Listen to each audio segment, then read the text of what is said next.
Well, let me start by saying I'm Melinda Henning, and Linda Kaufman and Barbara Naden and I have been working together to facilitate these California Families for Supportive Homes meetings every first Monday of the month, except for the times when we have a Monday national holiday, when we meet on the second Monday. And Barbara Naden has courageously volunteered to oversee the recording of these meetings and the posting on our new YouTube channel so that we can archive all the valuable information that we're collecting, and so that anyone who wants to can look at it. So what that means is for us operationally in each meeting is that you might want to be restrained about talking about any particular family information or using people's names, up to you, of course. And in your comments and so forth, realize that they will be publicly available.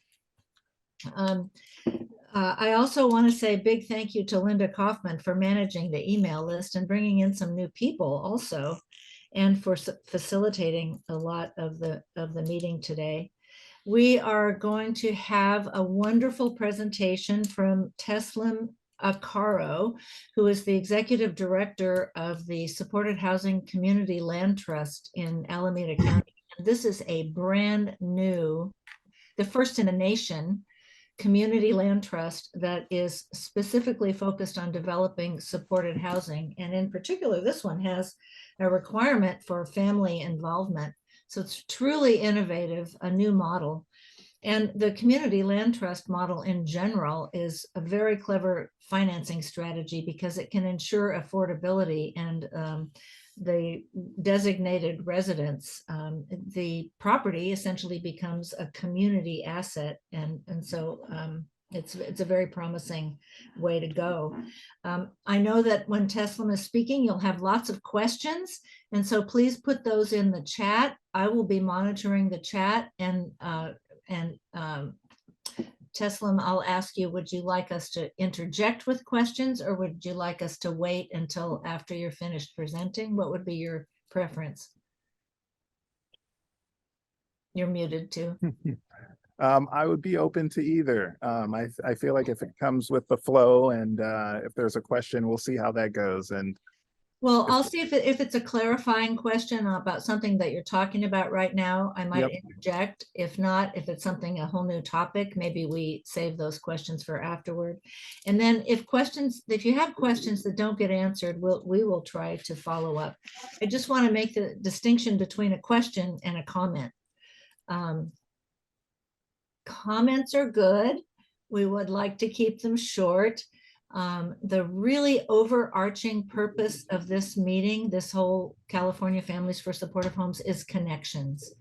We believe when people connect with each other, and we can see each other as we can on Zoom now, and we can share information about what we're doing, that through those connections, wonderful things will happen organically. One way to preserve, some people prefer to have some confidentiality, to preserve that and also make the connections, is if you hear someone or see someone making a comment in the chat and you say, I'd really like to follow up with them and have more conversation, you can chat with them individually to exchange contact information and keep the connections going that way.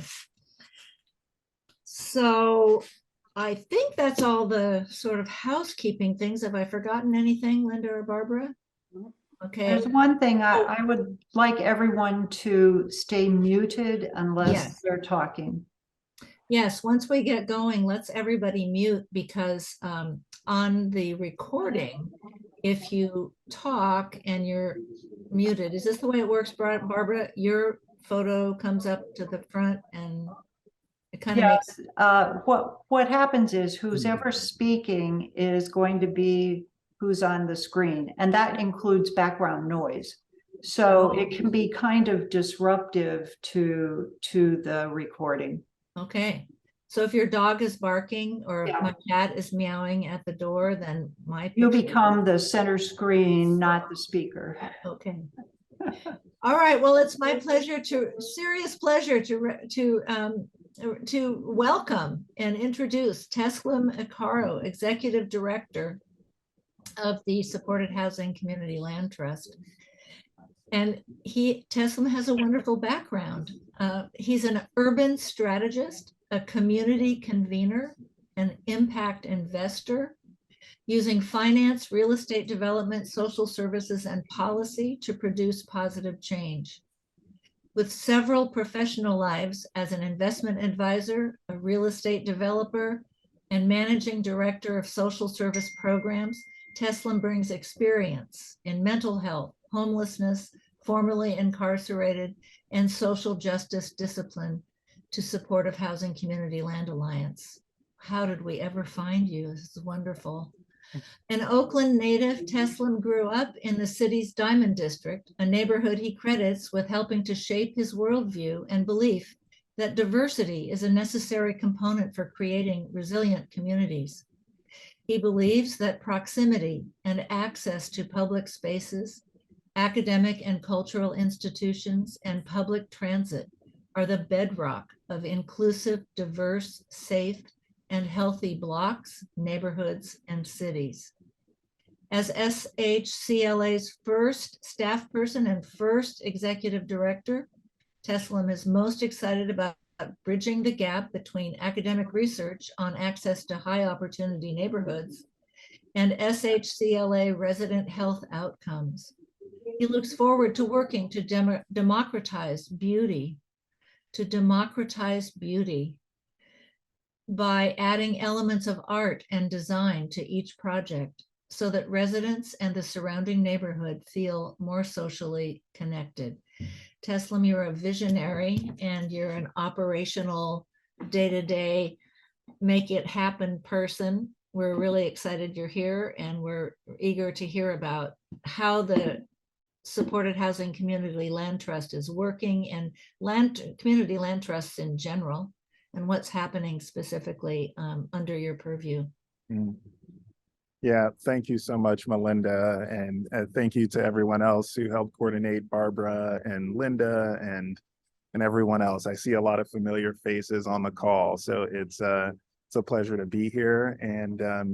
And so what I was going to do, I was going to hop into a presentation. I know that presentations often distract the eye, and at the same time, I think that it's helpful to have a little bit of a guide to the conversation. And if there are questions, please feel free to comment at any time. So I'm going to share my screen.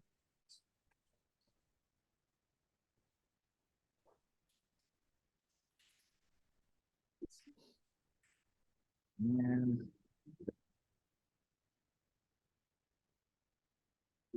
let's see. Okay, is that available to everyone? Yes. Okay. So, you know, before I get started, I kind of wanted to give a little bit of context, you know, and understanding that this is a publicly available document and conversation, and that it will be on the internet. We, you know, have been working closely with Solutions for Supportive Homes and the families that have organized in Oakland to purchase a property collectively or work with SHCLA to make that happen. And so, although I do have a picture of this site on this slide, no address is listed because it is off market, and we're still working with the families and the owner to purchase the building. But I wanted to give you know, you this kind of background on the idea of naming the project. And so we've named the project avec, which is a French word that means being with. And as we think about how this project brings together family members, so that there's a peer network amongst family members, and also, you know, greater community amongst the residents with monthly potlucks and a live-in resident manager, that the relationships between each of these groups is a fundamental part of the success of the project. And as we think about how to be innovative and how to move the needle from the typical solutions that have been proposed.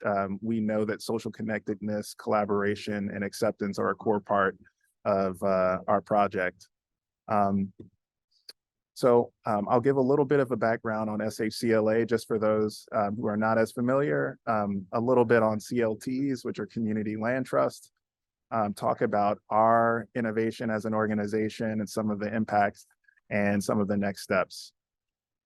So SHCLA, this is our mission. We're a community-based nonprofit land trust whose job really is to increase access to mental health services using housing as a primary tool. The homes that we create are affordable to individuals whose incomes are below 30% of the area median income in Alameda County. And so this is a visual of a land trust as we think about the arrangement between the separation of the structure or the improvements and the land. And so this is to give a visual just to see, in most home ownership situations, individuals are familiar with, buying a property and having the land and structure as one whole. But in the land trust structure, we separate title, and the purpose of that is to ensure that resale restrictions and other important covenants are kept with the land to provide long-term affordability.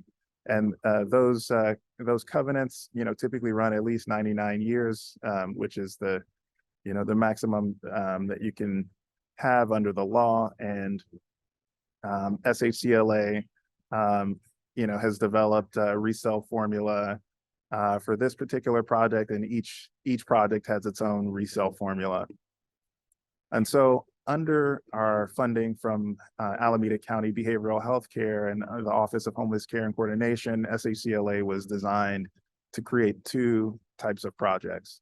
One is a licensed board and care model, and one is the family co-investment model. And today, the focus of the conversation is the family co-investment model, and we'll get into some of the discussion of the lifetime lease and some of the benefits of that offering. And so the vision of SHCLA is to permanently steward affordable housing by using the land trust model.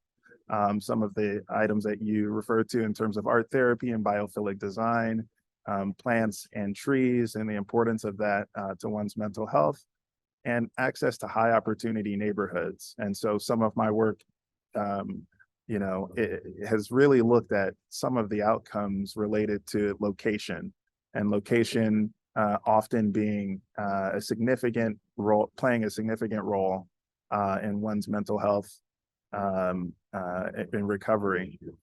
And again, the homes will be available and affordable to individuals whose incomes are less than 30% of the area median income. And so we work across Alameda County. This is, a county with great variety, both rural and urban settings. And not only does SHCLA play a role in the development, the creation of permanent supportive housing, but also intends to connect residents to supportive services.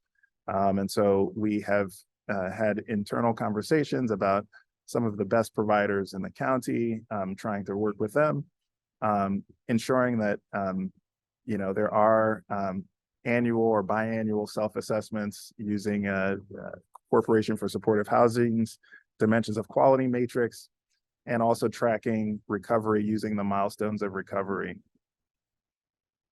And so, wellness and recovery is a core part of this project. I have talked to several family members who, have indicated the conditions within licensed boarding care facilities, often very difficult to see, not only the physical conditions, but also sometimes the lack of care and attention to loved ones living in those communities. And so SHCLA intends to, really focus on wellness and recovery, not only in terms of service provision, but also the quality of the housing and tracking milestones. And as an organization being supported by Alameda County Behavioral Health Care and Office of Homeless Care and Coordination, we recently, signed a 2-year agreement with the county to provide operating support. We also expect to receive capital funding from the county later on this year for our boarding care model. As a new organization, having that credibility with behavioral health care and Office of Homeless Care and Coordination does allow us to really be on the ground when it comes to new funding sources and working closely with the county to ensure that their goal, which is really outlined in the Vision 2026, a critical document in Alameda County, which provides some of the benchmarks that the county seeks to achieve in the next few years.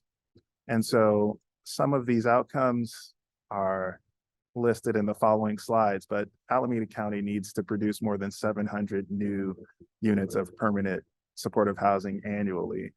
And, this comes at a significant cost, but as an organization, we feel that the county also, can't afford to not invest in this project or in permanent supportive housing because of the great cost benefits, cost savings to the county, and also the humanitarian and need and community support. And so as you see, 2021 being the baseline, the steady increase in permanent supportive housing needed within the county. The boarding care world in which we also work, has lost many beds, 87 beds lost last year. And so SHCLA will be, playing a role to prevent those closures in the future and also trying to replace those lost beds. A demographic background of homelessness. We understand that homelessness and mental health are closely linked. And have a good idea of what that population looks like. Most are male, most are between 25 and 59 years old. Most are African American, and geographic dispersion within the county. You can see that of the 15,000 individuals within the county experiencing homelessness annually, about half are located in Oakland. And so we think that there's a great argument to be made to focus on Oakland as we also make investments in more rural parts of the county. And to the point of cost effectiveness, speaking about why is this a great opportunity for counties? There's a significant cost to house individuals in institutional settings. And so if we look at the cost of a patch in that the county may provide as an enhanced payment versus what they pay in an acute care hospital or an institute of mental disease, we're talking about $1,000 a day versus a $35 to $50 a day patch. And so, we are consistently making this argument to elected officials and to county staff that the cost benefit of supporting projects like ours should be a no-brainer and in their best and self-interest. And so, also with this idea that, independent living homes, licensed facilities are an invisible pipeline to homelessness because many in our communities don't know where they are. Unlike traditional affordable housing developments, they are, integrated into many communities, and you know, to be able to re-engineer that, we think it's possible to highlight some of the great work being done at independent living homes and also licensed facilities. You know, I've talked a little bit about some of the shifts that we intend to make as an organization. You know, we've heard from families that there's often a situation where housing is lost because a loved one is institutionalized for some period of time, that the facilities are not often in the best shape from a physical maintenance perspective, and that services are not often where they need to be. And so our internal programs are fourfold. So we will acquire buildings, properties within Alameda County, working with service providers, and as an organization, providing property management and resident stewardship services. The property management and supportive services is really, I think, a lot of our work has gone to you know, think through how property management and services can work together. Often, you know, supportive services providers are aware of issues within a home. An individual might be hoarding or may, you know, be going through a stressful time in their lives, and keeping good communication between the two is a part of our plan. And so the components of our project located in residential areas, mixing populations to prevent mental health ghettos. So, you know, we've looked at some of the benefits of seniors living with individuals who are younger in age, and see that there are opportunities to build social connectedness and learning. We also hope that tenants and residents play an active part in the community, and it's part of the reason that we are engaging our community with events at public institutions like the Oakland Museum of California.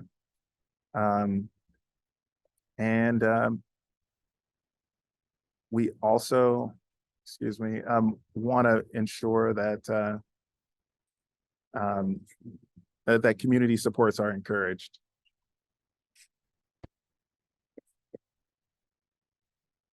Our approach really is you know, we think that with this project, in terms of not only being the first land trust of its kind to do this type of work, but to have families organized in this type of way, in which you know, family members are routinely on site, having you know, a live-in resident manager who is skilled and adept at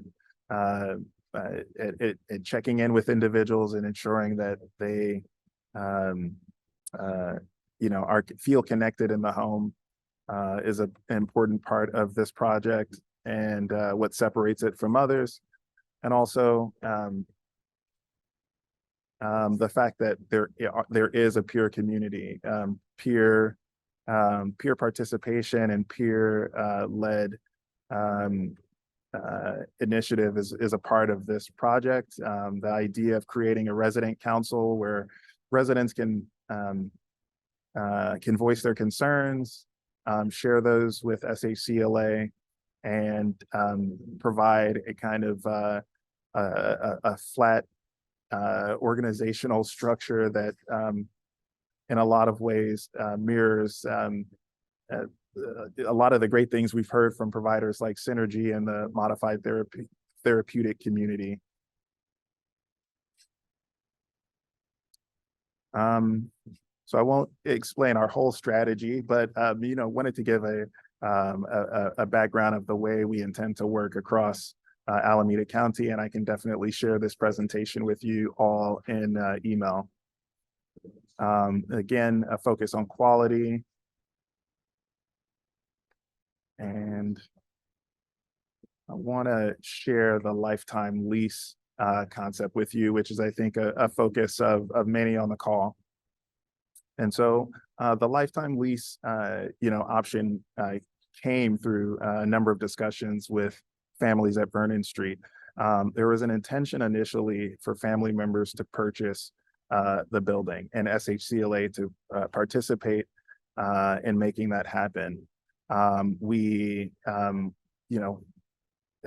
looked at the numbers, looked at the family contribution and the proposed cost of the of acquisition, and really, tried to think about some of the other factors. Family members were interested in reducing the cost that they were currently contributing. There was paying market rents in Alameda County is, very, very expensive. It's one of the highest cost markets in the country. And so this idea of SHCLA purchasing the building and offering a lifetime lease developed.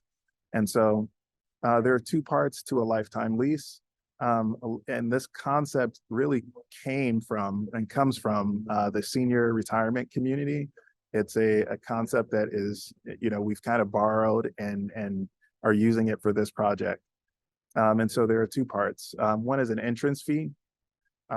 This is often, a fee paid as first a deposit and secures the unit for life, and then an occupancy fee. The occupancy fee pays for common costs. These are utilities and taxes, insurance and management fees, and the life lease ends when the resident dies or moves.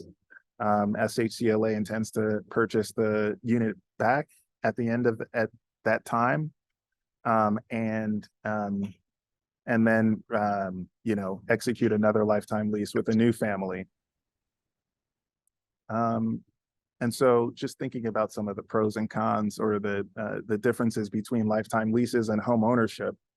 Home ownership is secure in the sense that what you're buying. You have a freehold estate, but when you purchase it, it's not as easy to unwind and get out of that arrangement. A lifetime lease offers flexibility without a lot of the management that one has under homeownership obligations. The entrance fee is bundled into a monthly rate, and families are provided with one bill a month instead of multiple bills. But like a homeownership opportunity, residents are given a lifetime right to reside. And so this is, just a recap of the family model. SHCLA will own the land and the improvements or the structure. SHCLA stewards the property and provides monthly accounting to families. Families participate in community events. SHCLA provides residents with the structure and an opportunity to create a resident council, which allows for routine communication with SHCLA. And at the end of the lease, the property or the interest, the lifetime lease interest is resold to another family at an affordable price. And so there are other components that are in my presentation, but I think that this is a good place to stop and open it up for questions.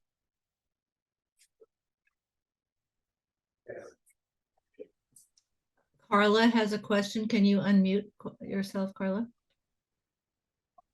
Yes, I was trying to raise my hand down there and I got the wrong one. But anyway, never mind. We also have these hands we can raise. Okay. So my question is that the lifetime right to reside, is that affected if they go into jail, or, the typical things that serious mental illness sufferers experience. Mhm. Yes, that is an intention of this project, that that is one of the concerns that we've heard often, is that jail or involuntary stays often lead to eviction. And that is one of the reasons that we've created this mechanism to prevent that. That is a relief. Yep. I Thank don't you. think- I see Linda's hand up.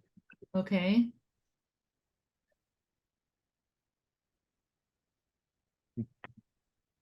You're muted, Linda. Okay, sorry about that. Toggling two pieces here. Yeah, That was a great presentation. I of course have had the opportunity to tour the building, which is a Mhm. beautiful, beautiful building. So, Carla, back to a little bit to Carla's question.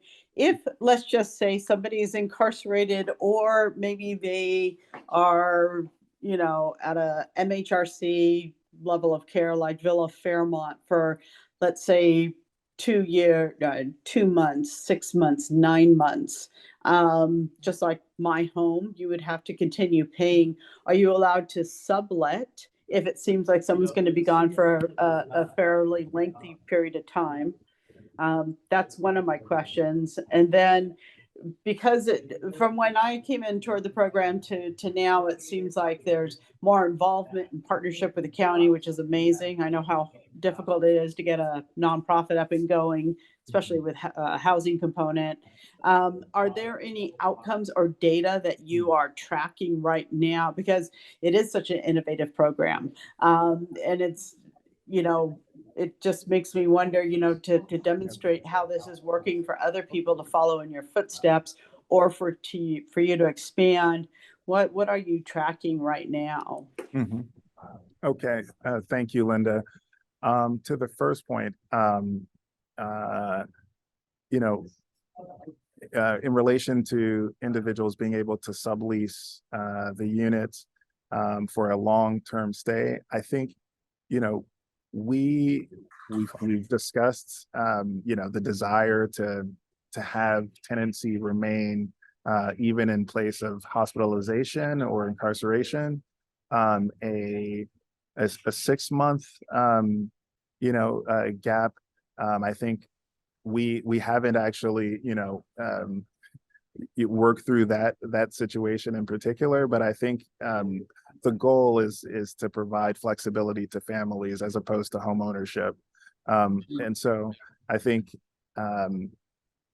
working out a situation in which a family member could provide a short-term stay would be something that we would be open to as an organization. But yeah, we don't have any firm plans or any commitment from SHCLA or the families regarding that issue, but the intention is there. In terms of the second question, in relation to outcomes or tracking information related to our project, we are working closely with an evaluator right now, and have distributed some surveys with operators in Alameda County. We've done focus groups with family members, and would love to do even more. In terms of the outcomes related to our projects, the measures of our milestones of recovery scale is one that we intend to use with existing residents. We have a number of other quality of life measures that we want to capture in addition to those that might be tied to a funding source. Some of those are related to the different issues related to the location of the property. As we talked about, access to high opportunity neighborhoods. Really, there's a lot of research that speaks to that that variable, just changing that variable in the in the situation, that it has an opportunity to improve quality of life outcomes for residents. So yeah, we have a plan of using the MORES in addition to an assessment of quality of life indicators related to location, and also working with an evaluator to look at our engagement with family members and boarding care operators. But if there are others, we're open to that as well. I think data and kind of proving that our work is successful is an important part of the work to us.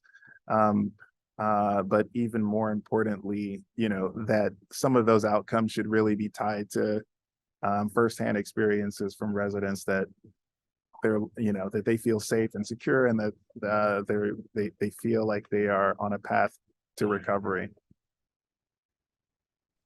Thank you very much. I think, a lot of people say, how do you measure success when somebody comes to one of our programs? And I'm like, I hate to be simplistic, but the fact that they're out of a locked setting to me is successful. So sometimes, but I love that you're using MORES. I know it's one thing we're looking at. I love an evaluator. I would love to have an evaluator myself. Please feel free to pass them on. But thank you very much. I appreciate all those answers. So Teslin, I have a question about the investment that would be required of families. You have an entrance fee, and then you have to secure the lifetime lease, and then you have a monthly cost also. So how do you calculate the entrance fee? And would families get their entrance fee returned upon sale of the unit, sort of like a regular speculative market? Yeah, so we're still working on the specifics of the lifetime lease, but one way of calculating it, and one calculation that we have done, is splitting up the building into different units based on square footage, for instance. And so looking at the square footage and determining value amongst the available units based on the differences in square footage. We've also considered some units are more preferable than others. Some may have a window with a nice tree in front of it, or maybe more desired than others. And so working with the families, we've broken out the different ways of valuing that lifetime lease, and we're still in conversation with the families about this, and so it is a constantly moving conversation, but one that's in development. But yeah, those are at least a couple of ways to value the lifetime lease, based on square footage or based on desired preferences of the families.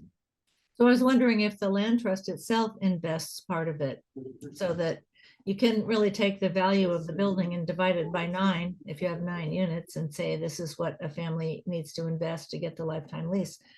Does the community land trust have an investment portion as well? Yeah, and so I know, as you know, that the permanent supportive housing is kind of referred to, the financing of it is referred to as a 3-legged stool, right? You need the capital to acquire the building. You need operating funding to pay rent and other expenses, and you need capital to acquire operating and services. Sorry for the brain glitch. And the services piece is a core component of the work, right? I think that we understand as an organization that the difference between housing and a home is services and the community that's built there. And so contributing to that the services component is important to us. And I think what we've tried to do is look at our budget and see how we can support that role over the next couple of years with substantial contribution from SHCLA.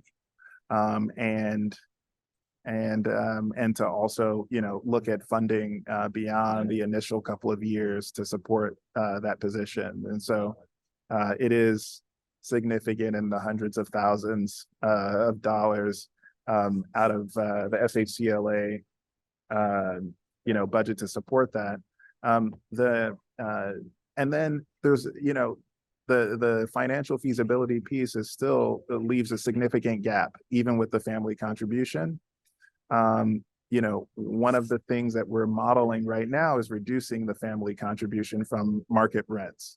And so we heard loud and clear that there's an intention to reduce rents over time, and that residents would pay 30% of their income.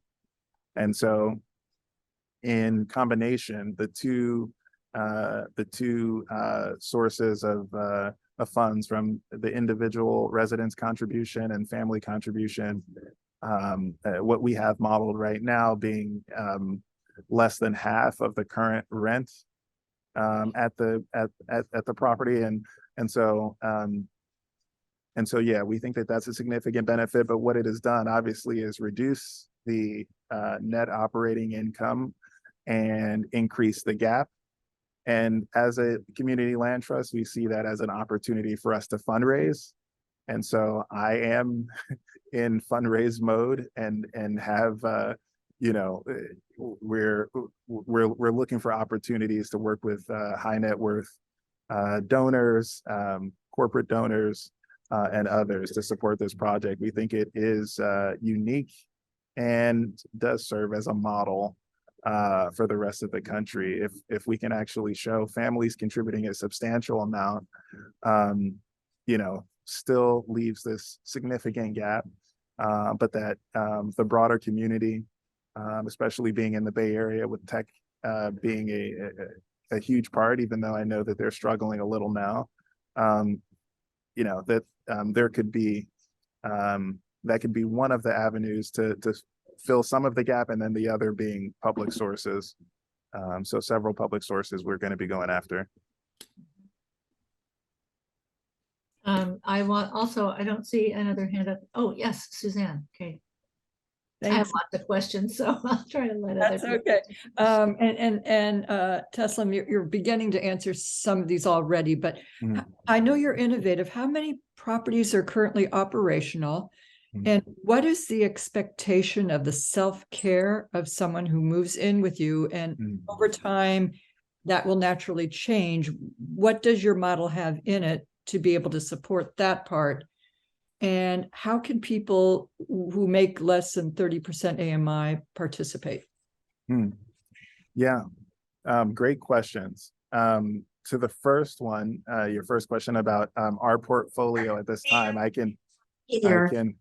My son had a referral to the dentistry. Okay. Thanks. So to the first question related to our portfolio right now, SHCLA doesn't have any properties in its portfolio. We do have, I think that's, been alluded to in the presentation, a lot of support from the county that, not only is there operating support to build out our team, bring on 4 staff members and interns and development consultants and all of that to support all of these projects.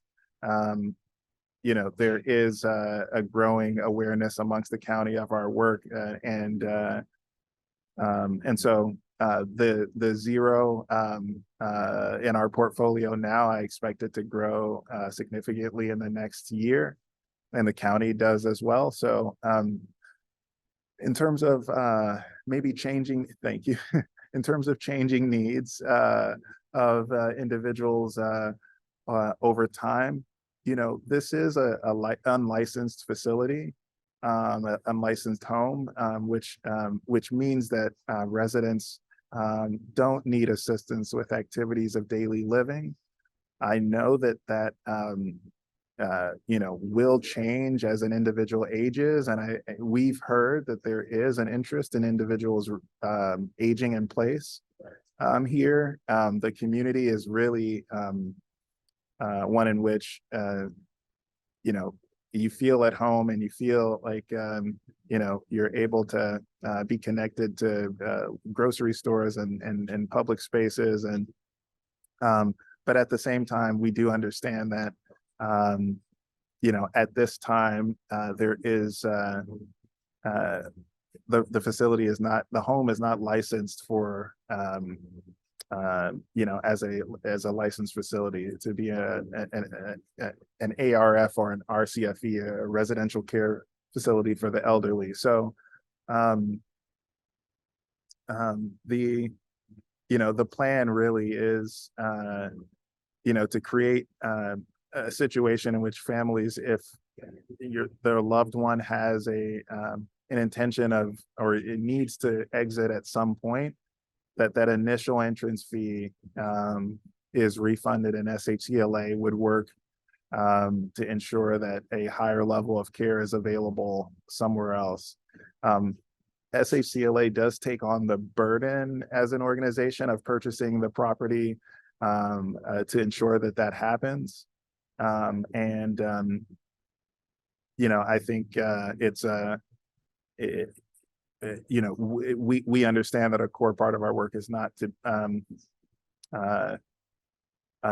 displace residents given a higher level of care that's needed.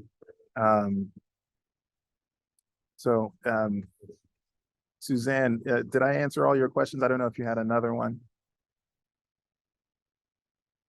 The third question was, how can people who make less than 30% AMI participate? Okay. So, you know, this project is really designed for individuals at the 30% AMI level whose families have a little bit of capital to invest. You know, it's really been a lot of the great work of a nonprofit that I've mentioned. Several members on this call are members of, but Solutions for Supportive Homes. And I think that the family kind of gelling, the family groups, you know, coming together and having that community to bounce ideas off of and to kind of create an ecosystem of resources is an important part. So you know, and last week I met with a family member here, and then referred them to Solutions for Supportive Homes, and they were able to attend the first their first community potluck. And so I would reach out to Solutions for Supportive Homes as a first organization to touch base with, and you know, certainly I am available as well to answer any additional questions. At the end of this presentation, I have my phone number and email for future contact. So let me add, if you want to get in touch with Solutions for Supportive Homes, there's a website to look at, solutionsforsupportivehomes.com, or S4SH. Carolyn, do you want to add? Carolyn Shepard is the president of Solutions for Supportive Homes, how people should contact you or the group? Well, Suzanne is actually an active member, and she is like, you know, so important in our little data collection project in San Mateo County, as we're trying to figure out, you know, how many of these families are there, you know, that are taking care of kids, well, adult children. Yeah, and many of you have, Carla just contacted me yesterday, so I put her in touch with this group, and she's in San Jose and is interested in working with parents in Santa Clara County. So it is as Melinda said, a place to make some connections. And Lakeisha, you know, contacted our website. She's over in Sacramento area. So we have made contacts beyond just the San Mateo County. So I'm glad that Carla and Lakeisha are here today, because it gives to look at the community land trusts as a avenue for funding some, creating a project if you have a group of parents, that could. So it's been a learning experience, and we're continuing to learn. And I've actually learned a lot from Teslim today. And we've been working weekly with him in trying to put this project together. And we've made changes as we've gone along and trying to make this work. So I will finish writing the website in the chat here. Thank you.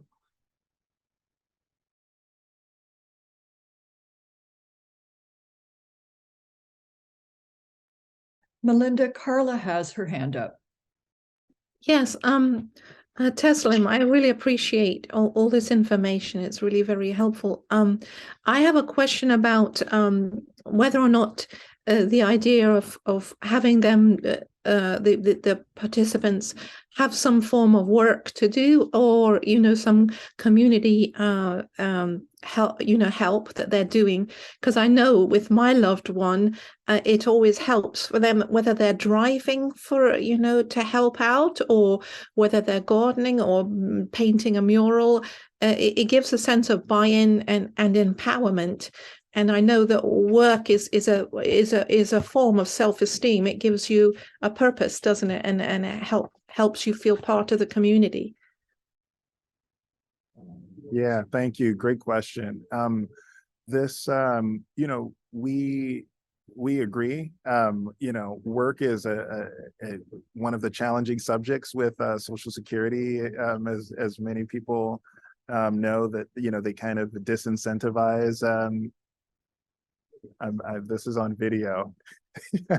I don't want to bash the Social Security Administration, but the rules are prohibitive at times to individuals who are looking to work, and also realizing that there are sometimes there's recovery, and then there's periods of decompensation, and so we've looked at some programs. Alameda County had another innovative project called the Culture of Inclusion Project. And so I had our board and advisory committee take a training in which they talked about some of the pathways that they have used to really build social connectedness through work, even in volunteer work. One of the biggest things that we saw in that project, though, was transportation needs were huge, and that without transportation, volunteer opportunities and work opportunities were, really not. There wasn't a huge uptake, and so, we've been talking to our board members. One of our board members is, connected to this idea of. In the transportation space, democratizing transportation and ensuring that access is there.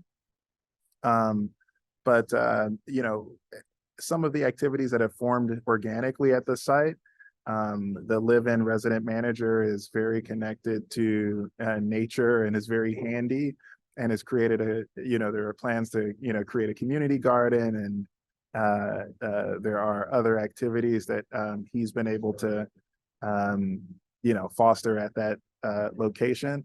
But thinking about some of the community assets nearby, I think the goal is that whatever springs up at the house organically is also kind of trickles out to the rest of the neighborhood, and some of the beautification efforts that can take place there can happen in participation with fellow neighbors.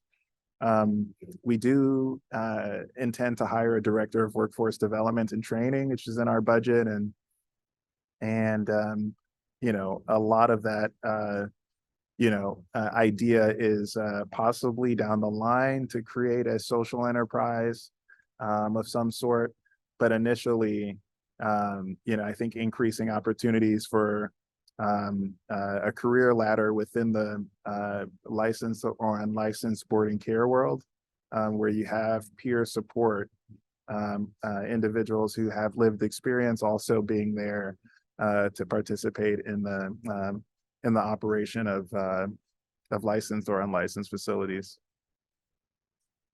Thank you so much.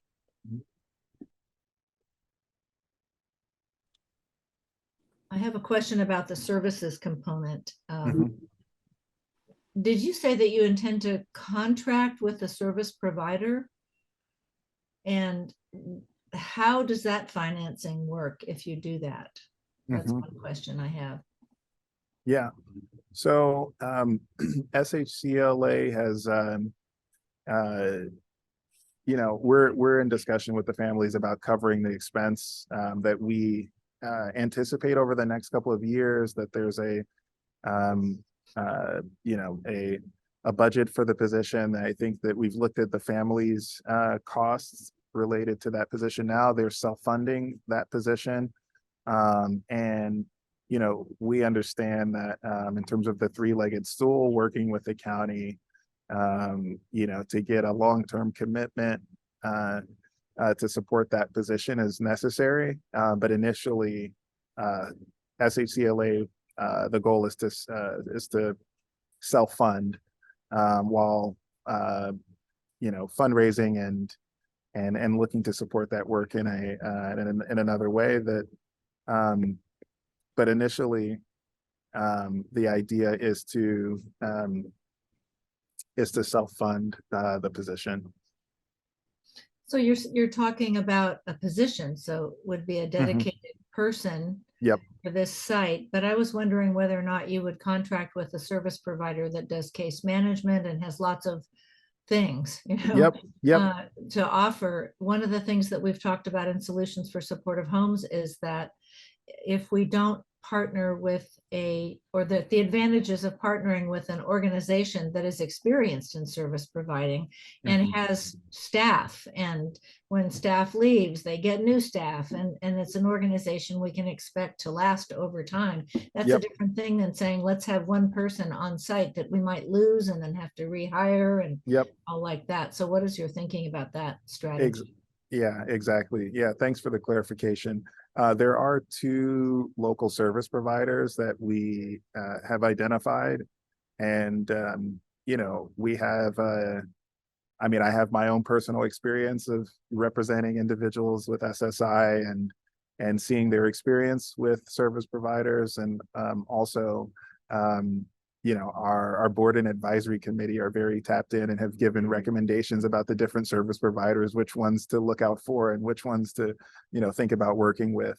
And so we have made a recommendation, or at least, floated a few names to Solutions for Supportive Homes and the families to consider. And there are benefits, and costs, like with most decisions. But we think that the ability to offer primary care and also case management is something that a provider that has those two capabilities is something that would be helpful.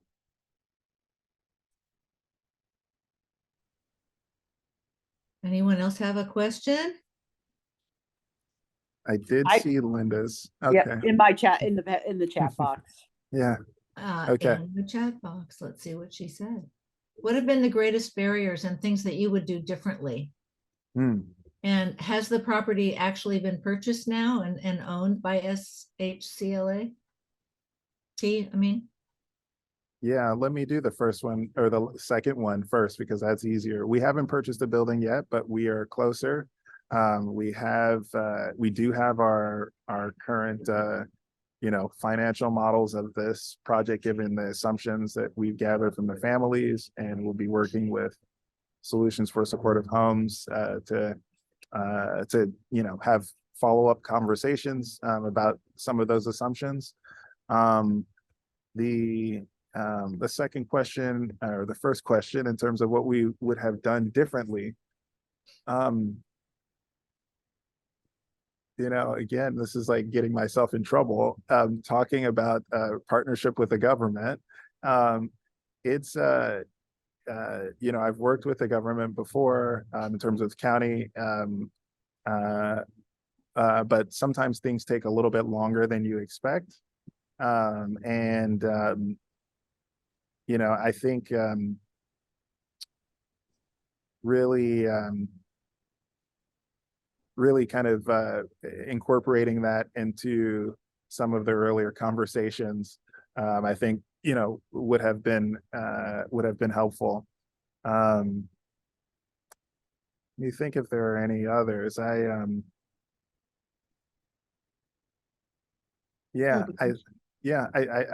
feel like it's always helpful to be closer and on the ground to what's the issue that you're trying to resolve. And I think spending more time at Vernon Street is something that is important to me. I want to personally build relationships with the residents and families, and ensure that there is we're not missing any information that family members have, or thoughts, that conversations that need to be had.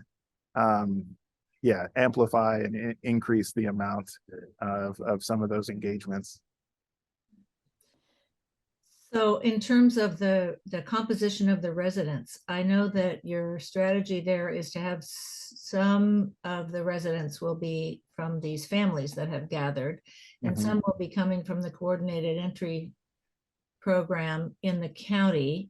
I'm interested in why that strategy is true. Is there like more funding that comes from the coordinated entry people? And secondly, do you think when you're basing the resident environment on community and family involvement, are there any basic principles that help you to curate the group? How do you screen people so that the community can really work? I know that doesn't sound very democratic, but that's my question. Lots of multi-part questions. Boom, boom, boom. You sound like a reporter.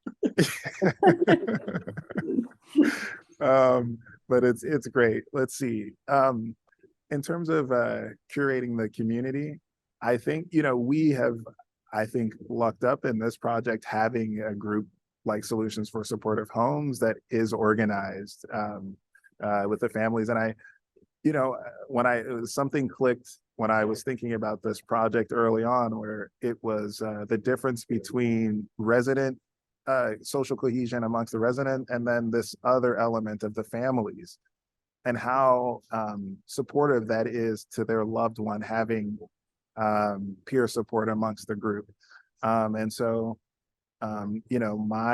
My view is that there should be an element of families coming together first before their loved one chooses to live there. It's not just like there's an availability, you're a family member, and there's a vacancy. It's really connected to, I think this will be the work with Solutions for Supportive Homes to really figure out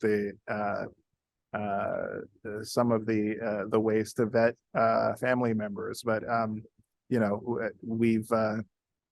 the process has been quite natural, and I know Solutions for Supportive Homes has done a lot of work to really cultivate those relationships over a number of years, which SHCLA cannot take credit for.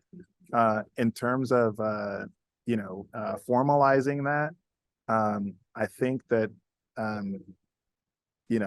some of these opportunities for families to gather and build those relationships, I think is will be a part of their own vetting process as well. I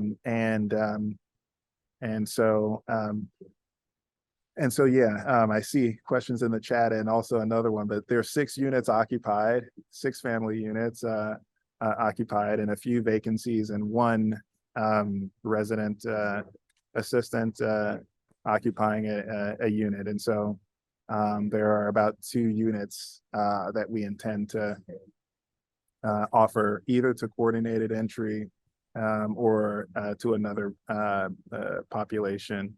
And the purpose of that was, to leverage the private investment in some way to use public sources to fill the vacancies. But also, we don't want it to just be about money.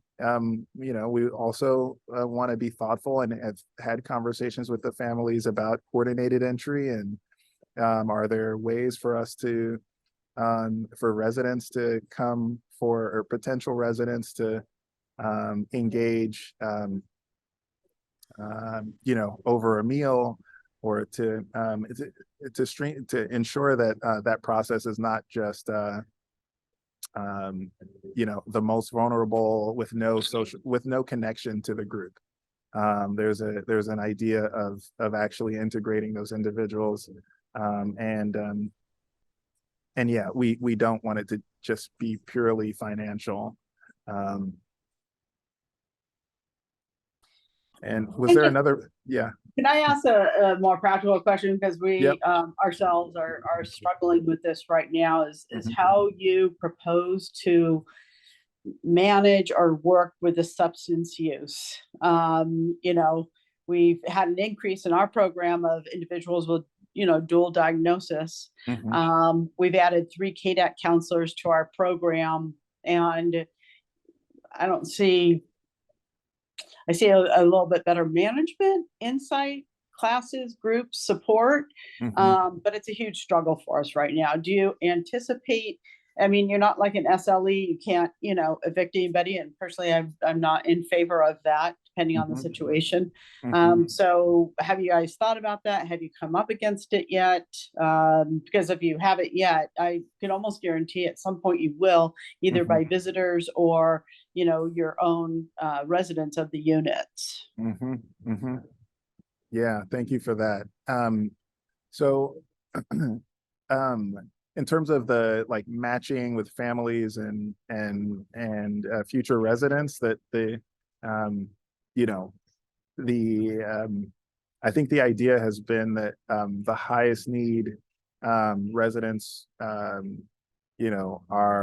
that this may not be the best fit for them, but as you said, I think you're exactly spot on, given your experience, your wealth of experience in the field, that even if it doesn't exist now, that it will likely be something that comes up at some point.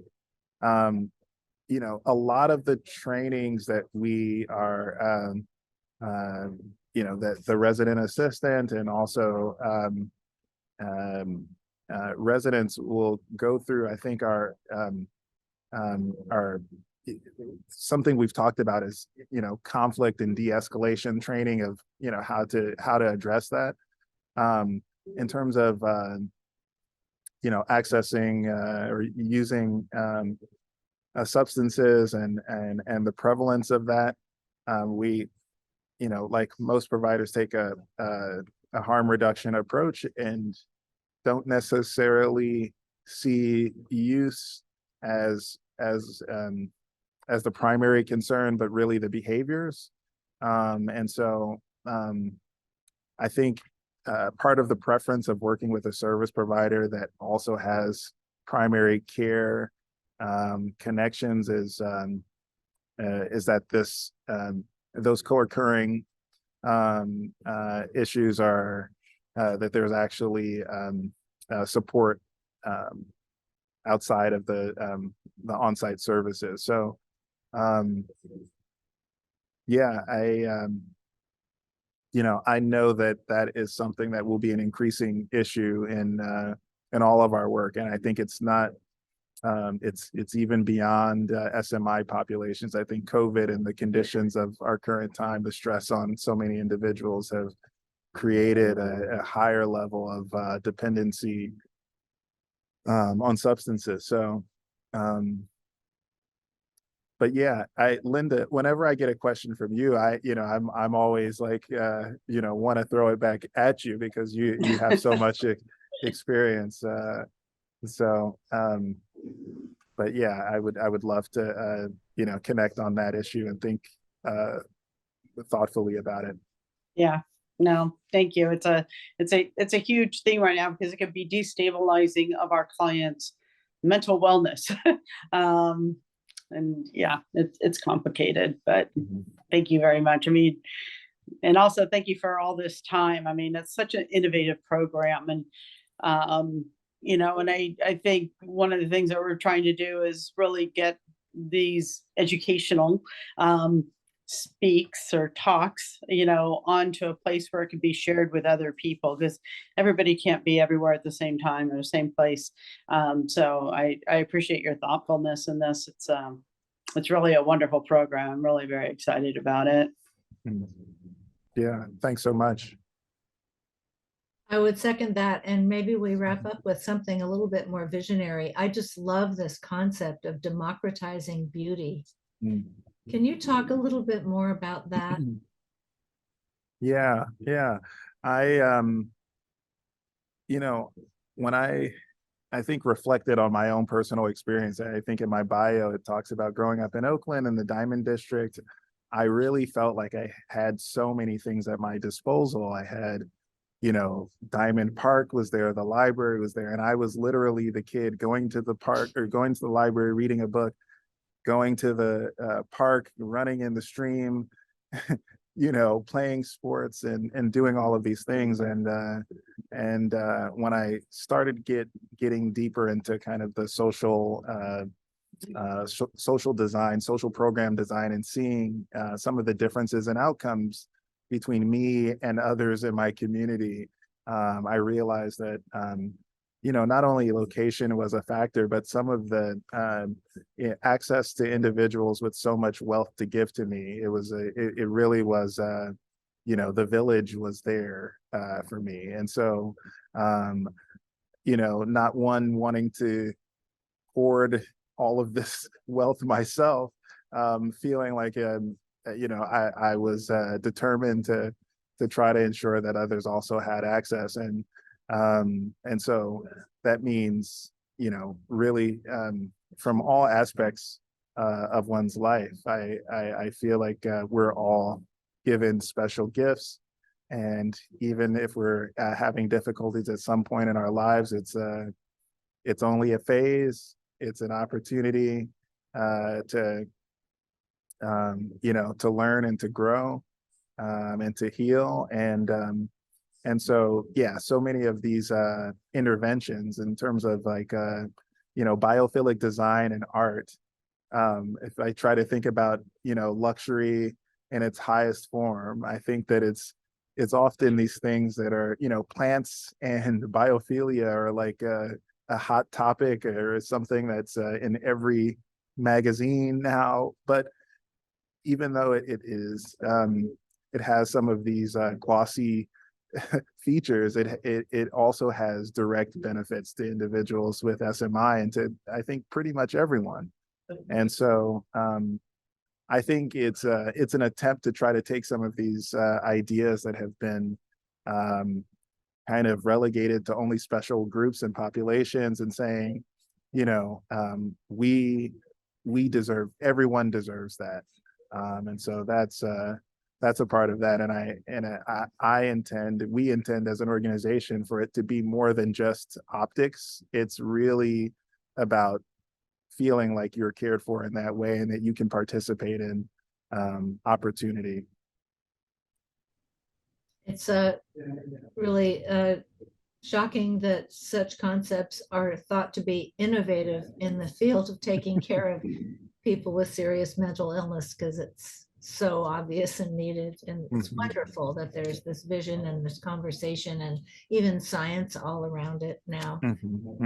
Last question, unless anybody has something else, I would like to ask, what's your vision for 5 years out?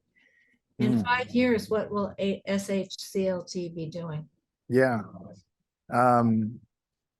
Let's see. At that time, I hope that there are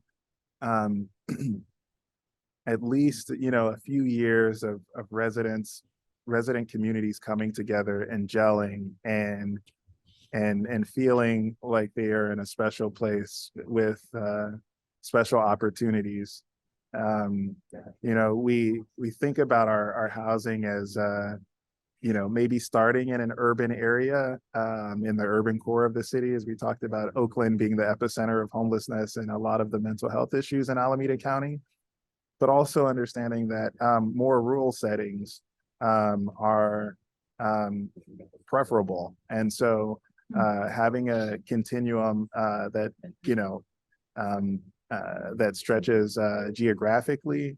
And I think also, you know, some of the points discussed today about, you know, what happens when someone ages. Like, we want to participate in the full scale of the housing continuum, and adult residential facilities and residential care facilities for the elderly, but also, you know, independent homes that are not necessarily licensed, but also provide an opportunity to maybe exit from, you know, a lower, exit to a lower level of care.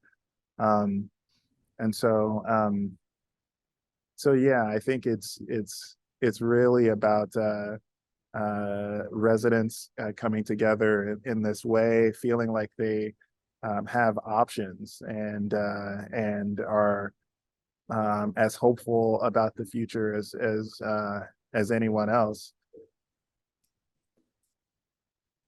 Thank you so much for your vision and your practical involvement and your stick-to-itiveness and all that you bring to this effort. We're especially appreciative that you shared all of this with us today, and many more people will hear about it. Are there any last questions? All I wanted to say was to make, I've had my hand raised. I didn't mean to barge right in there, but I had my hand raised, and I was just saying that I wanted to make the connection between the mental health and those wonderful things of, you know, the what was it called? Biophilic. And the arts and the ability to participate in your community. All those things actually affect the not saying no to drugs. You know, it does. I mean, having the equal opportunity to beauty is one of the reasons why certain mentally ill, very mentally ill people don't actually end up being abusers of drugs, you know, and it's because of the well-being they feel and the sense of community they feel. So I think that this is a wonderful concept of this equal beauty, ability to have the beauty. Yeah. And I especially appreciate the language. I mean, we can all be talking about these things everywhere we go, so we can spread these ideas. The phrase democratization of beauty, biophilic design. Let's just keep saying those words everywhere we go, so that it'll become an obvious community standard that everybody will know about. Yeah. And Carolyn, you have your hand up. You know, I really want to recognize, I know Linda is kind of hiding in her, you know, a screen there, but she has really been the go-getter in this project. She lives in the home. She's interviewed these families. She's communicated the vision that we have to, you know, directly with the families, and has been an integral part of the community there, and working with the parents and forming this, you know, parent community. So I just want to give heads up that we need to give her a huge, huge thank you instead of gratitude for all that she's done. Yes, agreed. Yep. Yep. That was where I first heard about community land trusts. Yeah, yes, she's our expert. Yeah, hidden away, but we really appreciate you. In our remaining time, unless Linda and just one thing, one of the gentlemen here, and I'm looking, has a family member living there. Ross, I think that's you. Yes. so as a parent and a family member, are you enjoying this? Is there anything that you would like other families to know? I mean, you're here, I don't want to put you on the spot, so I apologize.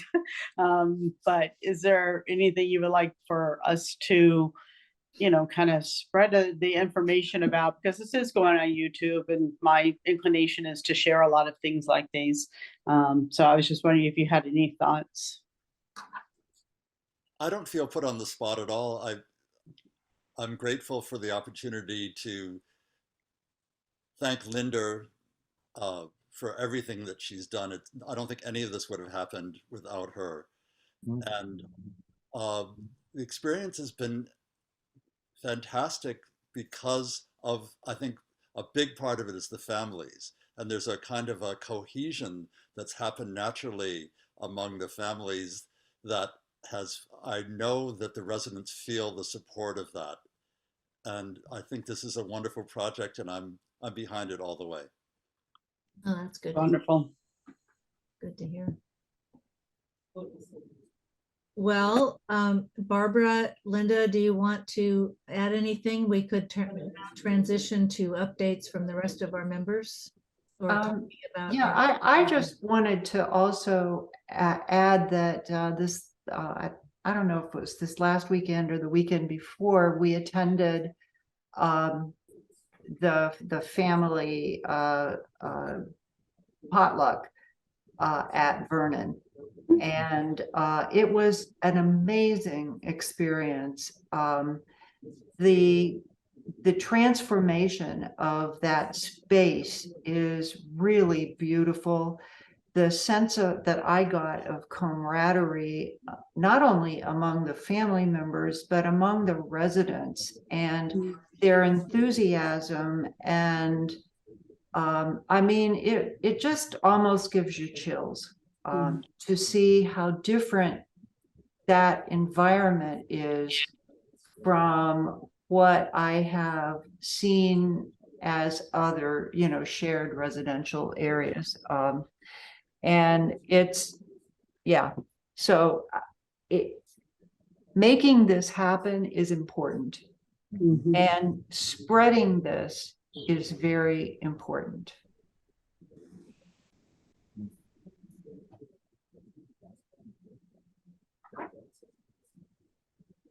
So that was it.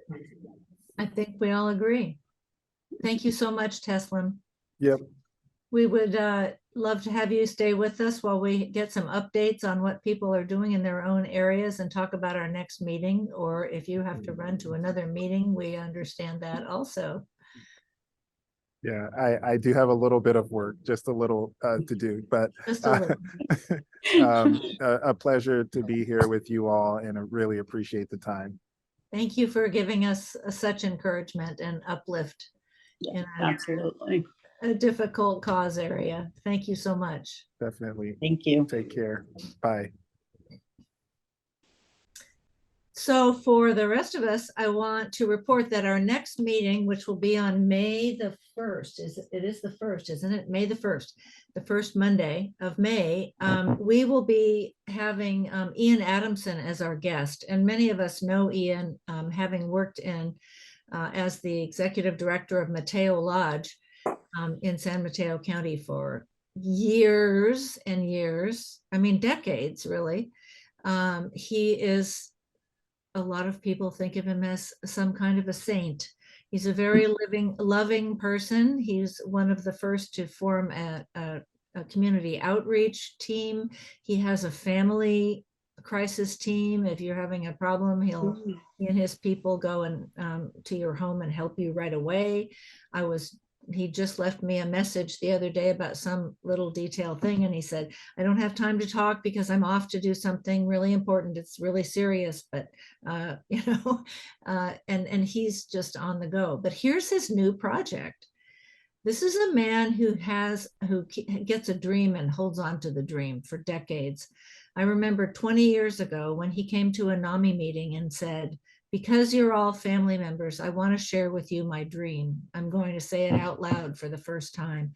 I want to have a rural retreat where families and other people who care for people with mental illness can come to enjoy nature and have a retreat and relax and get together. And for everyone who would be involved in that community. And now they have it. Mateo Lodge has purchased 15 acres in Pescadero. It's a beautiful pastoral setting with a house that has like 5 or 6 bedrooms.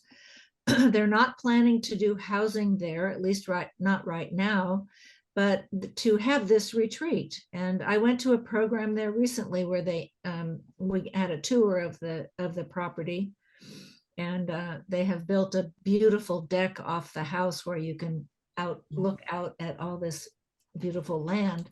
And Ian introduced the tour by saying, I've just wanted to have a place where people who are caregivers or who are people who have mental illness can come and look out at this land and say, it's so beautiful, and be inspired. Simple as that. And then do other activities there. So he's going to share all about that, what they're doing now, what the vision is, how much it costs, how they managed to fund it. It's a very encouraging story. And it's another different model. It's not housing, but it's family support, and could be part of the continuum. And it's a property that is owned by Mateo Lodge, free and clear. So I think everyone will really enjoy that as another approach to talk about biophilic design. We're going to enjoy that. So what is the name of that? Sorry, Belinda. Well, Mateo Lodge owns it, and they're calling it Shalom Hill. Peace Hill. Okay. Thank you. And I think it was named that some time ago when it was a ranch property. It has 150 olive trees on it. And Ian and his wife have been harvesting those olives and hand pressing them to make olive oil. It's a lot of work. But they have, there's you'll see pictures. There's a little pond. I mean, there's work needed, but there's just lots and lots of potential. It's a beautiful property, and it's pretty accessible. It just takes about an hour to get there from San Mateo. This is kind of what I want to do in Santa Clara. I want to get a biophilic place that you can do lots of plug-in RVs. That's my vision. So very, very budget, very budget and manageable, as far as it, but that's just a beginning. Yeah. I think this is why this group formed, and it really is a group. It's not a nonprofit. It's not a lot of things, but there, we have someone from Sacramento. We have somebody from Yolo County. We have so many people, some from Los Angeles. So many things are happening that are really exciting that I just feel like everyone needs to be aware of it. And I think, this gives families, providers like me, I'm always worried, where is my client going to go?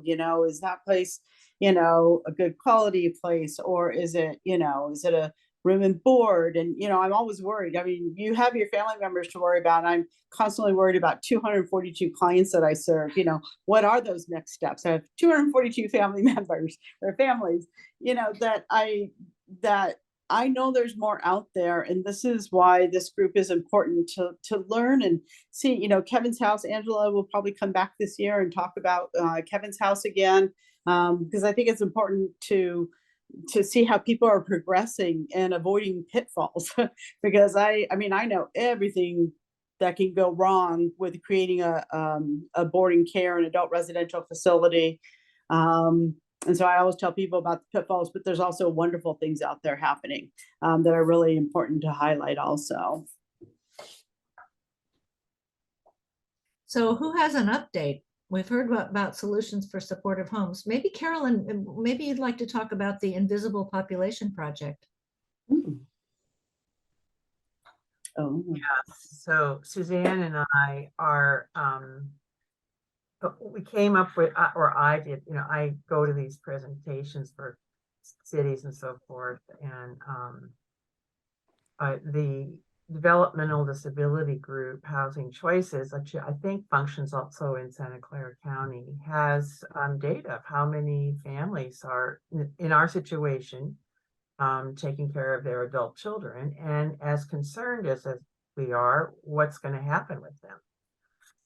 And they had some numbers, which they got, I think, from their regional centers. And I don't. I have anecdotal stories, many stories, but I don't have the numbers. And I thought, we need to quantify this to really strengthen our message. And so Suzanne, who I mentioned, is kind of my co-conspirator, co-partner, in this endeavor.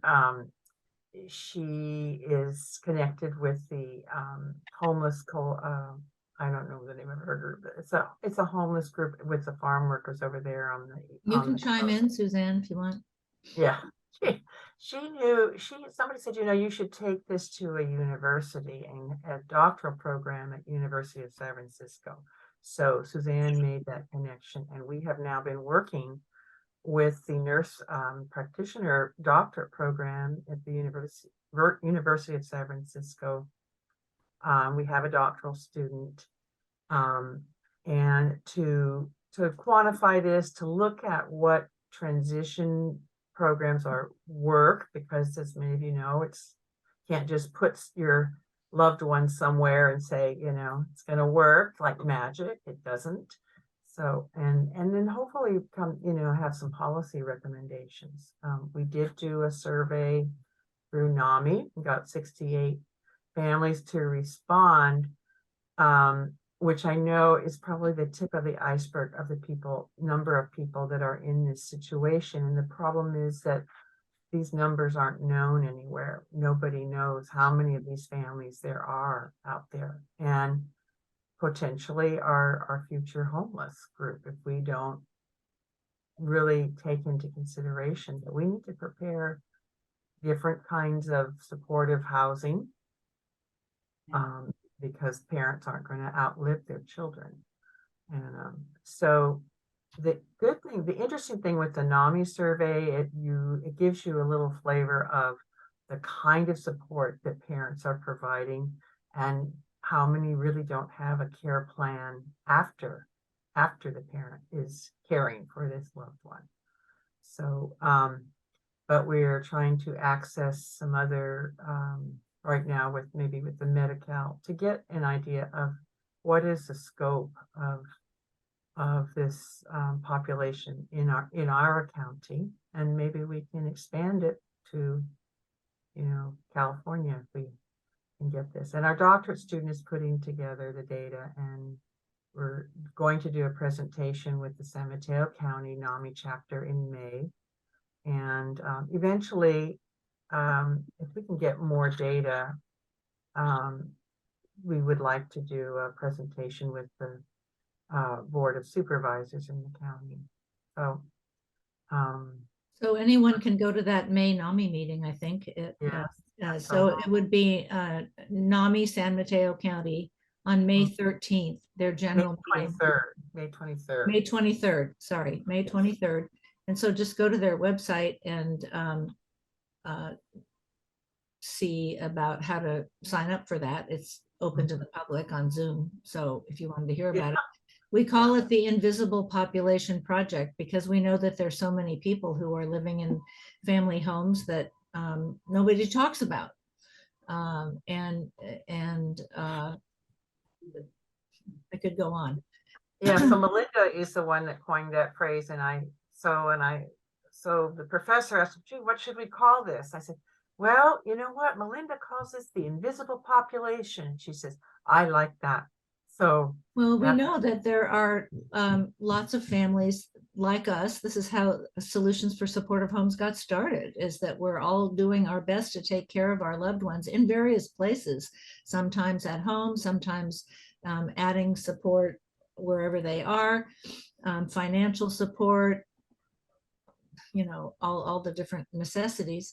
And a lot of times those people don't become advocates. Those families don't become advocates because they're too exhausted, for one thing, or they're embarrassed. And so when we go to housing meetings, we've insinuated ourselves into all the different public housing meetings in San Mateo County, and in the housing elements where cities have to make policy for how many housing units they're going to provide for people that need support. We were constantly coming up with this wonderful housing choices model where they've been working for 20 years, and they can say, well, here's the situation, and they tell about what the needs are, but then they say, we know that in this city we have X number of people who are going to be needing housing, and they're these ages, and if we don't house them, they're going to be homeless. And we just didn't have that data. So we end up with, as Carolyn said, anecdotal stories, and it sounds like a lot of whining aging parents rather than a public health problem, really. So we need both. We need the head and the heart.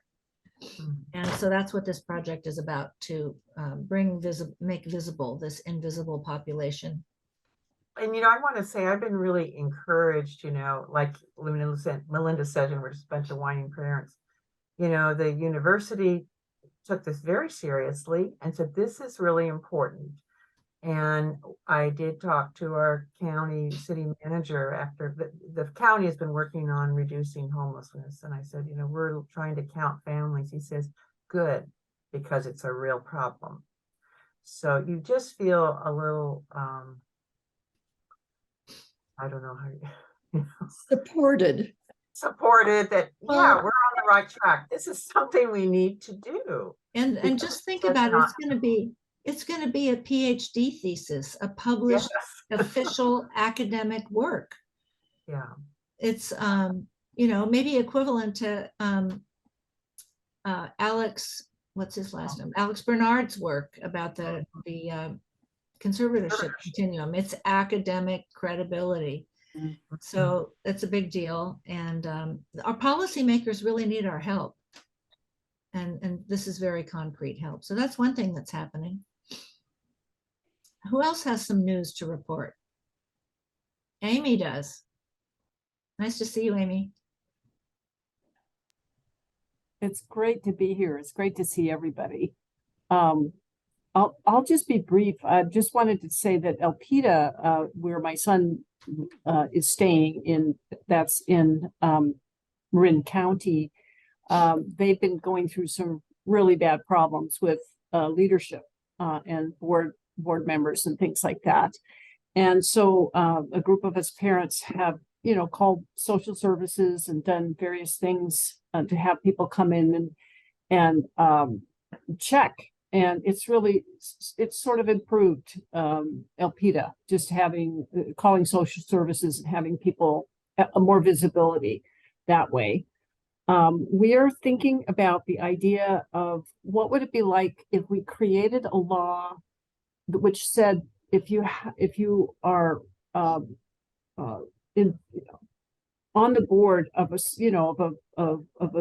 a group which serves the mentally ill population, you must have a certain number of family members on the board, because one of the things that I kind of like to do to help people who are formulating and structuring is that Elpida was wonderful for the first 20 years, and somehow the board has dissolved, and they're the cause of a great many problems. And if they would let us join, we could really help. So I just wondered, I was curious how other people would feel if that's, at first the voices in my head said, this is just Elpida, one little place. This isn't that important. Who cares? Blah, and it's like, no, maybe people would like to know how to plan their paperwork for the future. So if you have an exciting project, you make sure you create something like that. And since we've kind of run into a brick wall, we're thinking, how would we change the law? And so we've kind of made some language, some just basic language of what the law would say. And I just wondered if, how people would feel about that. And I don't know how Kaiser would feel about it. They probably wouldn't like it, but I don't know. It may not be a practical idea at all, but maybe I thought some of you guys might be able to comment on it. What would Amy, Kaiser you, have to do with it? well, I just want to say, Amy, you are one of the reasons this whole group started, because I was talking to you and trying to connect you to the gentleman in Hawaii, and I knew about a program in LA, and I called Melinda. I said, this is just so overwhelming when I know all these things and I can't get it organized. So you're really one of the main reasons. And I've heard you talk about this, and I do think it's a good idea. Are you saying any nonprofit that has to have a board? Because Synergy is a for-profit. We do not have a board. It's 3 owners. But are you talking about specifically a nonprofit, which would mean Kaiser, by the way, if that's what you were talking about? Yeah. Well, I guess what I'm talking about maybe is just smaller organizations where, there's 4 houses in Elpida, and the board members have been really corrupt in how they're handling. They've hired 2 family members. The person, I could go on and on in terms of what they've done wrong, but basically what the attorney that we talked to has said is that these rules are for board members to use these rules for their own within the board, that you can get rid of somebody if such and such a thing happens, but there's really nothing legal that you can do. You can't hold these people accountable.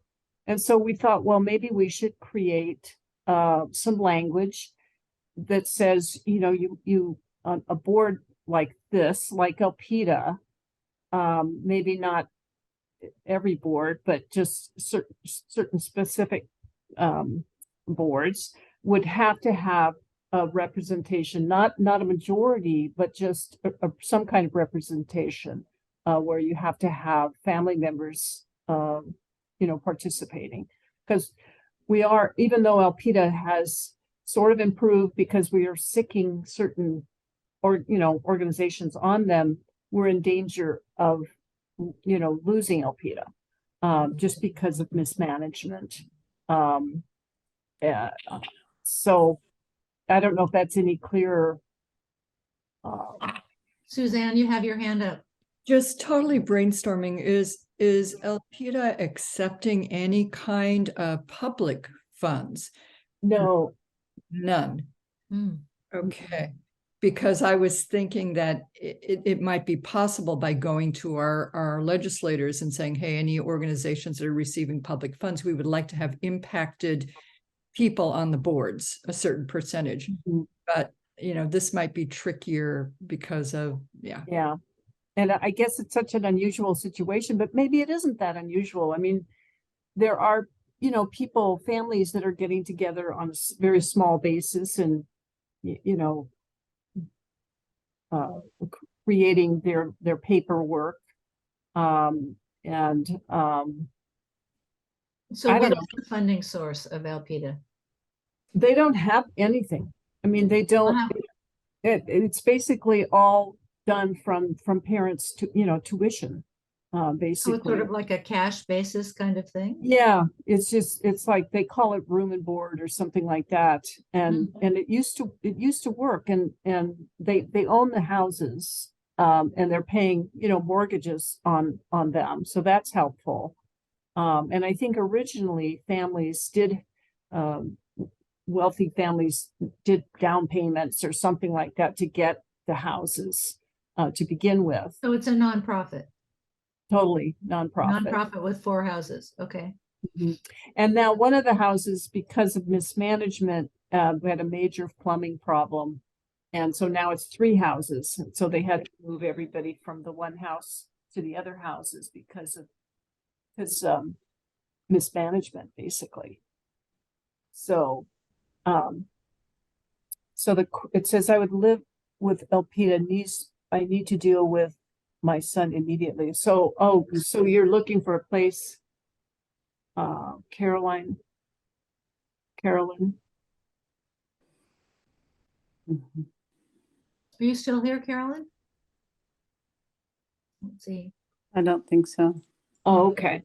So she wants to hear, Maybe she will contact you separately. okay. Okay, let me type.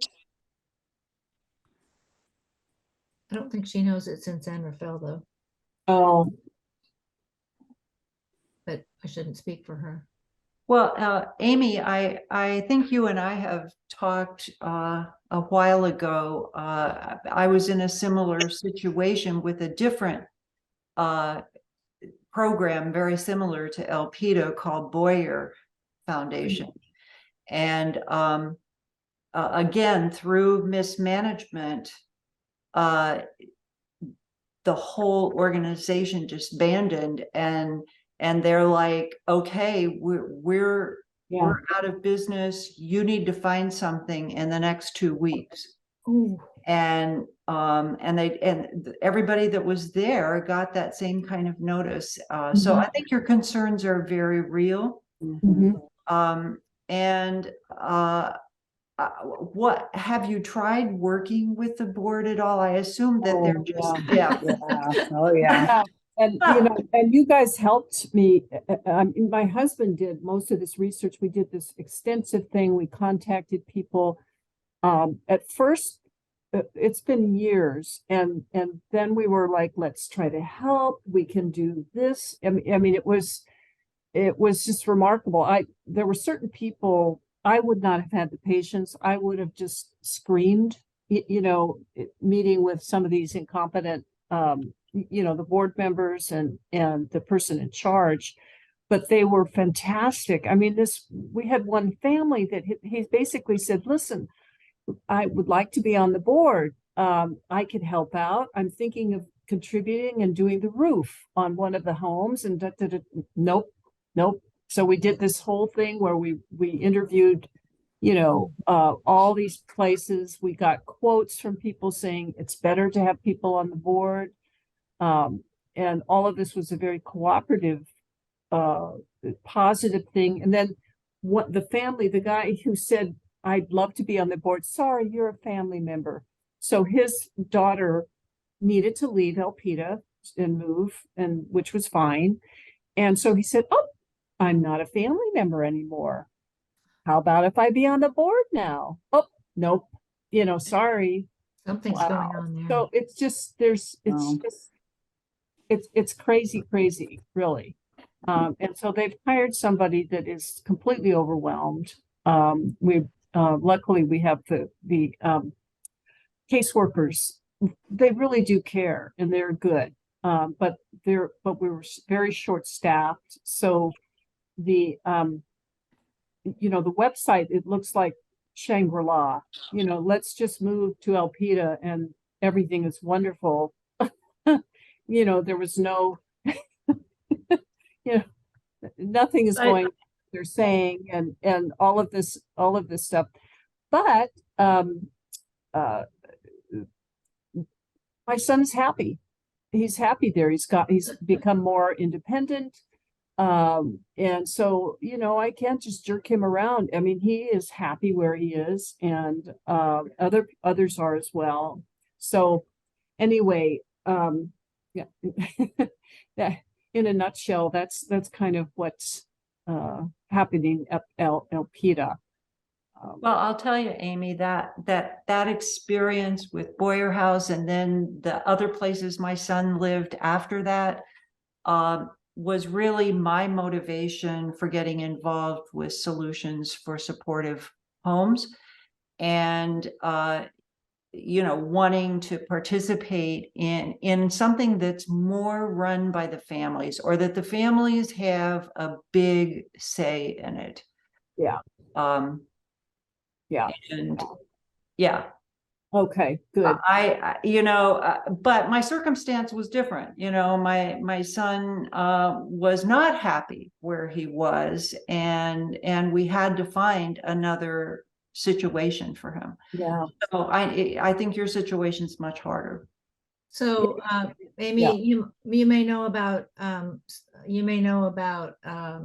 Welcome Home Housing in Sacramento. Uh, no. So Keno Hopper, whom I don't know, nice to hear that name, puts it in the chat. And I do know that organization quite well. It's called Welcome Home Housing. And they have, I think, 4 houses, maybe 5. And they have a board with some family members on it. Their model is they have visiting support. So they have people there who really are quite independent. They all share in the chores of the house. That's like Elpida. Yeah. They do their own cooking. The people who are support are not clinicians. They're like caring people who like to do this kind of work. Mhm. They meet once a week with everybody in the house and talk about, is everybody doing your chores and how's everybody getting along, and try to make relationships with them and help them become engaged in the community and so forth. Mhm. The interesting part about this was started some years ago, like maybe 20 years ago, by one NAMI mother who was a real estate agent, and she started buying houses in Sacramento that were affordable. Oh, God. And Yeah. determined at that time, were affordable at that time, and in nice residential areas, and determined to hold them for this purpose only and not resell them, and to keep the individual rents lower than market, just to be able to meet her expenses, her mortgage payments and so forth. So I think residents pay about $750 a month for everything. And they've had quite a lot of success with Wow. this. Mhm. That's like Elpida was. That's exactly what Elpida was when it first started 20 years ago or so. We're still talking about Welcome Home, right? Mhm. Okay. Well, that was what, yeah. Yeah. So I think it's about time for us to wrap up, unless anybody has any last comment or question or encouraging quotation. Lakeisha, I'm glad you finally you were able to make it. I made a mistake in your email the first time I sent you the link, and I'm glad that you finally found it. It was nice that you were here. No, I really appreciate it. No problem. Thank you. I'm glad I And made so it. you can get the beginning of the program if you go on the YouTube. Okay, I'll check it out. Thank you, Melinda. So we should tell people how to get to the YouTube, I guess. What is the link, Barbara? How do we? If you go to YouTube and you just search on the name of this organization, so California Families for Supportive Homes, that will take you to the channel, and then from there you can select whichever video you want to watch. And thank you to Barbara for setting that up. Wow. That's She really, figured it out from scratch. Yeah. wow, that's great. Thank you. Yeah, you're We'll see you welcome. next week. Any final words, Linda? Nope, not from me. Thank you all. So Yeah. good to see you all. Thank you very much. It was very inspiring for me. That's You wonderful. even though it's not in my area, it was really helpful. Thank you. Well, that's the thing. It's happening everywhere, and we have a lot to share. Nice to see you too, Jenny. Thank you for coming. Bye. Bye-bye. Bye. Bye. Thank you.